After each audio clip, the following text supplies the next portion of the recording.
Hi guys, welcome to my channel. ఈరోజు మనం పీడకలు ఎందుకు వస్తాయి దాని గురించి మనం తెలుసుకుందాం. వన్ స్మాల్ రిమైండర్, ఏ పాయింట్ లేని ఇన్ఫర్మేషన్ మీకు వాల్యుబుల్గా అనిపిస్తే నా ఛానల్ తప్పకుండా సబ్స్క్రైబ్ చేసుకోండి, అలానే లైక్ చేయండి. అప్పుడు ఎక్కువ మందికి ఇన్ఫర్మేషన్ అనేది రీచ్ అవుతుంది. మీ ఫ్రెండ్స్ అండ్ ఫ్యామిలీకి షేర్ చేయండి, వాళ్ళు హెల్తీ ఇన్ఫర్మేషన్ తెలుసుకుంటారు. ఇంకా లేట్ అని మన టాపిక్లో వెళ్ళిపోదాం.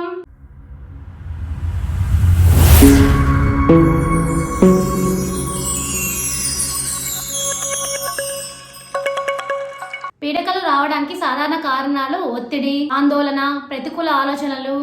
ఇవి ఎక్కువైనప్పుడు మనసు తీవ్ర ఒత్తిడికి గురై మన నిద్ర నాణ్యతను ప్రభావితం చేస్తుంది. దీనివల్ల భయపెట్టే కళ్ళు ఎక్కువగా వస్తుంటాయి. కొన్నిసార్లు ఇంట్లో, ఆఫీసులో పని ఒత్తిళ్ల వల్ల కూడా పీడకలలు వచ్చే అవకాశం ఉంది. గాయాలు, శారీరక మానసిక వేధింపుల వల్ల కూడా పీడకలలు వచ్చే అవకాశం ఉంది. Trauma, post traumatic stress disorder తో బాధపడుతున్న వ్యక్తులు తరచూ పీడకలలు సమస్యను ఎదుర్కొంటున్నారు. కొన్ని ఆరోగ్య సమస్యలను నివారించేందుకు వాడే ఔషధాలు, మందులు కూడా పీడకలకు కారణం కావచ్చు.